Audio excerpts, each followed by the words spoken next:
A company just posted revenue growth of 1,000% year over year and locked in a validation deal with Lockheed Martin, the largest defense contractor on the planet. Normally, news like that sends a stock straight to the moon. So why are investors in Ondas Holdings, ticker ONDS, watching their shares bleed out, trading below every single major moving average? The growth is massive, almost unbelievable, and yet the stock keeps crashing. How does that even happen? That's the puzzle we're cracking open today. On one side, you've got a fundamental growth story that looks like a rocket ship fueled and ready for launch. On the other, you've got a technical chart that looks like a total disaster. Two completely opposite realities living inside the same company at the same time. I call this the Great Divergence. And by the end of this video, you'll understand exactly what's really going on beneath the surface. Is this a falling knife you should run away from as fast as possible? Or is it the ultimate coiled spring, wound up tight and ready to explode into one of the biggest short squeezes of the year? Before we dive in, if you find this breakdown valuable, do me a quick favor and hit that like and subscribe button. It genuinely helps the channel and it keeps this kind of deep dive analysis coming your way. All right, let's get into it.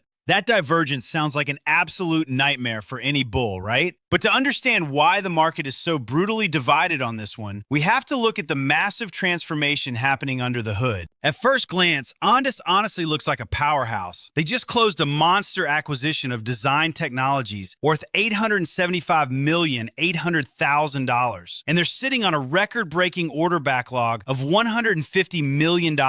That's the kind of momentum most companies only dream about. But here's where the story starts getting complicated and honestly a little bit strange. While the business is expanding at breakneck speed, the stock is fighting against short interest of 37.9%, plus a relentless wave of active insider selling. We're talking about over $31 million walking out the door in just 6 months. So what we're really watching here is a tug of war, a genuine battle between institutional growth investors who believe in the vision and short sellers who are absolutely convinced the dilution is going to crush this thing. Who's right? Well, that's exactly what we need to figure out. And to do that, we first need to understand what Ondas actually is today. Because here's the twist. They aren't just a drone company anymore. For years, Ondas was known as a niche drone hardware provider. Small, specialized, kind of under the radar. But that legacy profile? It's dead. Completely gone. Through an aggressive billion-dollar growth strategy, they've transformed into what they now call the Ondas Sentinel platform. And this is a huge shift. We're not talking about selling quadcopters to farmers anymore. This is a diversified, full-service, autonomous defense and infrastructure play. They are deliberately positioning themselves to compete for the most lucrative Tier 1 programs the U.S. Department of Defense has to offer. That's a whole different league. But there's one specific deal that acts as the linchpin holding this entire strategy together. And once you understand it, the whole picture starts to click. That linchpin is DZYNE Technologies. Completed on July 2nd, this deal worth $875,800,000 completely rewrites the math for Ondas. Why does it matter so much? Because DZYNE brings long-endurance intelligence, surveillance, and reconnaissance aircraft to the table, along with critical counter-drone capabilities. Now think about the timing here. At a moment when autonomous defense is the single highest priority for militaries around the globe, Ondas suddenly has a seat at the big table. And here's the part that raises eyebrows. Analysts looking at the 2026 revenue projections are saying this deal was valued at roughly 4.6 times forward revenue. In the defense sector, that's actually considered inexpensive, downright cheap, if, and this is a big if, they can hit their margins. And if you're thinking this is all just forward-looking hope and hype, well, the recent order flow tells a very different story. The traction here is honestly undeniable. In the second quarter of 2026 alone, Ondas reported over $150 million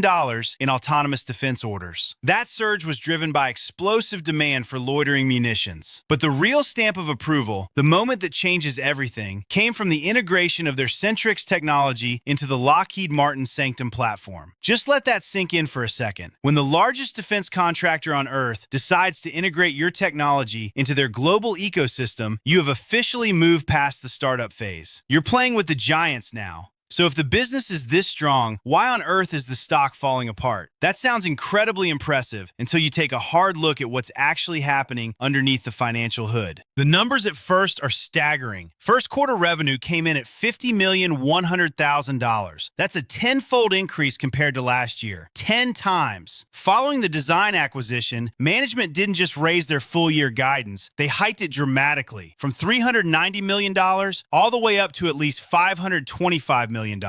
And they're sitting on a cash war chest of $1.48 billion, giving them plenty of runway to integrate these massive deals. Sounds perfect, right? But here's the one number that makes the bull case genuinely hard to defend. First quarter of 2027. That is the earliest point we expect to see consolidated adjusted EBITDA profitability. Until then, Ondas is a high-growth story, stock trading at a massive premium, with a price-to-sales ratio sitting north of 50. That's expensive by any measure. But before you get too excited about that revenue growth, there's another layer to this story, and it's the layer that's currently crushing the stock price into the ground. This right here is the heart of the Ondas divergence. On one side, you have a long-term pipeline worth $4.3 billion, plus inclusion in the Russell Index, which essentially forces institutions to buy the stock whether they want to or not. That's powerful. But on the other side, you have a technically broken chart, a share count that keeps getting diluted, and a management team that, frankly, looks like they're headed for the exits. It's a classic, brutal battle. Fundamentals versus supply and demand friction. And right now, the friction is winning. And when we zoom in on that supply problem, the data is actually pretty startling. Wait until you hear these numbers. The market is currently suffering from what I'd call supply jitters. CEO Eric Brock has sold more than 2.3 million shares, pulling in roughly $31,900,000 over the last 6 months. And here's the kicker. The number of insider purchases during that same window? 0. Not a single one. On top of that, we've got 3.3 million shares being registered for resale by existing holders, plus an additional 85 million shares issued just for the DZYNE deal. Now, to be fair, 45 million of those shares are locked up until 2027, so they can't flood the market yet. But the perceived overhang, that looming shadow of future supply, is keeping the big buyers parked firmly on the sidelines for now. And can you blame them? Which brings us to the one question every single investor actually cares about right now. Has the selling finally reached a bottom,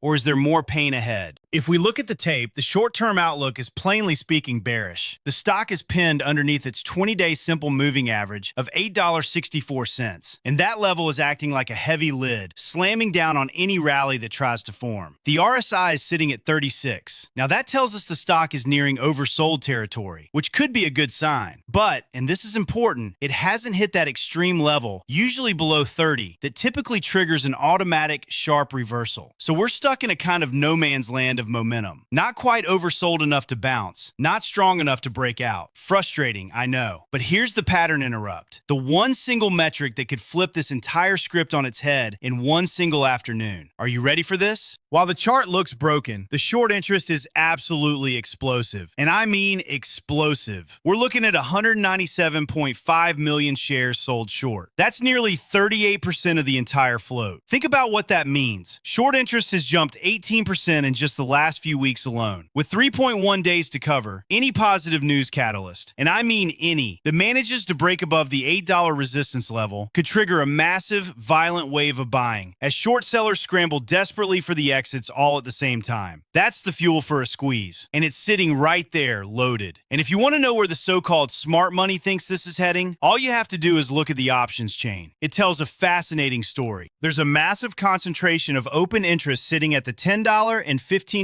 call strikes for the July 17th expiry. And when I say massive, I mean it. We're talking about over 70,000 contracts combined. What does that tell us? It tells us that both retail traders and institutional players are positioning themselves for a high magnitude volatility event. These aren't people betting on a slow, boring crawl back upward. Not at all. They are betting on a fireworks show, an explosion. So the question becomes, are they right or are they about to get burned? But while the speculators are busy playing the options game, the giants of the market are quietly building a structural floor beneath this stock. Despite all that insider selling we talked about, here's something that might surprise you. 43.89% of Ondas is held by institutions. And not just any institutions. We're talking about Vanguard, BlackRock, and JP Morgan, the heavyweights. On top of that, the stock's inclusion in the Russell 2000 and 3000 e-growth benchmarks means there's automated, index-driven buying happening in the background. And that buying essentially acts as a structural absorption layer, soaking up a lot of the retail selling pressure. So even as some sell, the machines keep buying. Interesting balance, isn't it? So the real question is, how on earth do we play this gap between a bearish chart and a wildly bullish future? What's the actual plan? For the window of July 12th through July 15th, here is the battle plan. You want to be looking for an entry somewhere near $7.21 to $7.26. That $7.20 level is your primary support, the zone where the stock has historically found its footing and stabilized. But pay very close attention here. If it breaks below the $7 psychological floor, the thesis is dead. Game over. That's your falling knife scenario, and you do not want to be catching it. On the upside, your first real test is the $8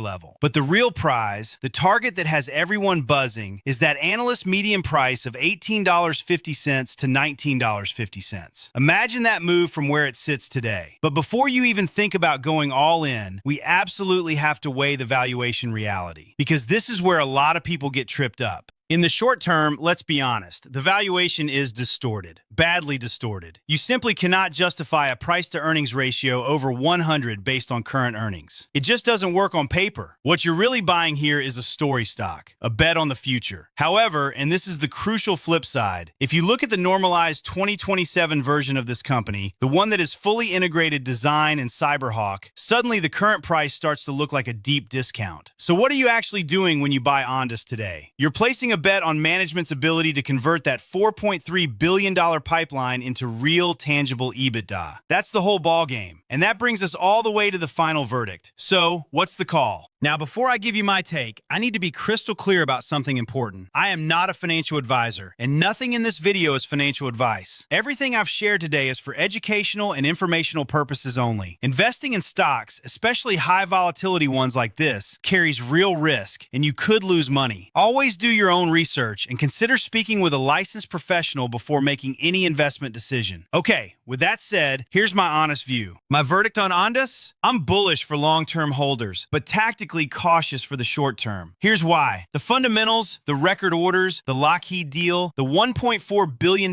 in cash, all of it makes this the strongest the business has ever been. Full stop. But the technical friction is very, very real, and you can't ignore it. For the next few days, risk management is the only thing that truly matters. If that $7.20 level holds firm, the architecture is set for a potentially massive rebound. But if it doesn't hold, my advice is simple. Wait for the dust to settle before you make a move. This is a genuine high-risk, high-reward case study in market divergence. And honestly, the next 72 hours will tell us exactly who's winning this war. So now I want to hear from you. If you had to choose right now, do you think Ondas is a falling knife that's going to keep bleeding, or a coiled spring about to launch into a massive short squeeze? Drop your prediction in the comments below. I read every single one, and I genuinely love to know where you stand on this one. And if this breakdown helped you see the full picture, smash that like button and subscribe so you never miss the next deep dive. Until next time, trade smart, stay sharp, and I'll see you in the next one.